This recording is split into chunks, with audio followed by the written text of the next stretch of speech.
இவ்வளவு சீக்கிரம் விடிஞ்சிருச்சா? பகல்ல உன்கிட்ட பேச வந்தா வேலை இருக்குன்னு போயிடுற, ராத்திரியில கிட்ட வந்தா இப்படி தூங்குற. இனிமே நீ எப்படி தனியா தூங்குறேன்னு பாக்குறேன்.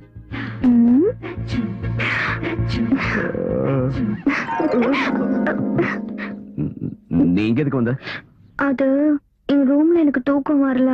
அதுக்கு நான் இங்கேயா வந்து தூங்குறது? போ போ போ. சரி போறேன், நீ என் கூட வா. நானும் வரதா?